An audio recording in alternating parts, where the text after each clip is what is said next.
জীবনটা একা কাটিয়ে দিয়েন, তবুও এরকম মানুষের সাথে থাকবেন না যারা কিনা নিজেরাই ভুল করবে আবার নিজেকেই ভিকটিম বানাবে। সে যত বড় ভুলই করুক না কেন, সেটা সে নিজে কখনো স্বীকার করবে না, উল্টো সেটা আপনার উপরে চাপিয়ে দেওয়ার চেষ্টা করবে এবং সামহাও ঘুরিয়ে ফিরিয়ে আপনাকে দোষী সাব্যস্ত করবে। তারা যতই মিস্টেক করুক না কেন, তারা কখনোই সেটা স্বীকার করবে না, আর আপনি যতই বোঝান না কেন সেটা তারা কখনোই বুঝতে চাইবে না।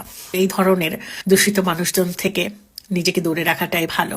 তাতে যত কষ্টই হোক না কেন, আপনার একটা সময় সয়ে যাবে, একটা সময় অভ্যাস হয়ে যাবে সেই সব মানুষ ছাড়া থাকতেও। কিন্তু আপনি যদি সেটা না করেন, তাদের সাথে থাকতে থাকতে আপনি নিজেই পাগল হয়ে যাবেন একটা পর্যায়ে, বা আপনাকে পাগল বানিয়ে ছাড়বে তারা।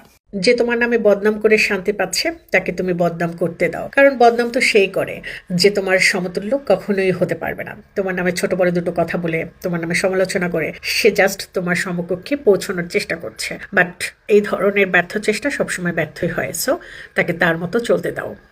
সন্তানের জন্য দামি উপহার, কোনো দামি দামি গিফটস, দামি দামি জামা কাপড়, মোবাইল ফোন, এসব কোনো দামি উপহার না তার জন্য। একজন সন্তানের জন্য সবচেয়ে শ্রেষ্ঠ উপহারটা হলো তার বাবা মায়ের মধ্যে সুস্থ, সুন্দর, সম্মানজনক, যত্নশীল একটি সম্পর্ক দেখতে পাওয়া।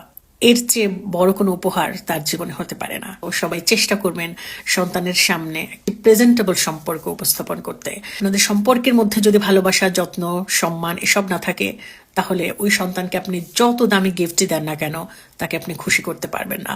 তার চোখে আপনাদের প্রতি সম্মান থাকবে না। সো সবার আগে এটাকে এনশিওর করেন।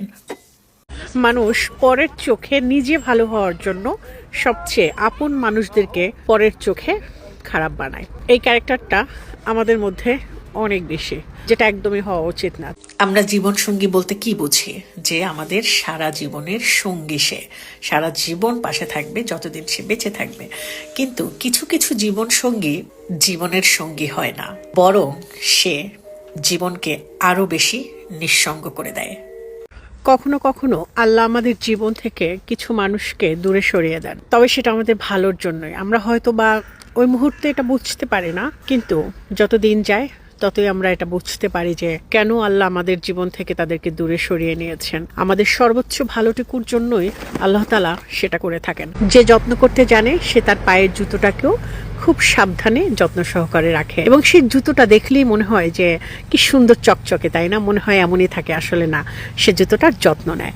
আর যে যত্ন করতে জানে না, সে তার দামি হীরের আংটিটাও হারিয়ে ফেলবে।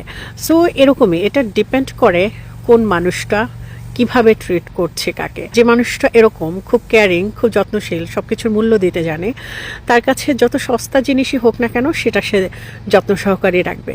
আর যে সেটা জানে না, সে দামি জিনিসটারও যত্ন নেবে না, এবং সে দামি জিনিসটা সে ধরে রাখতেও পারবে না।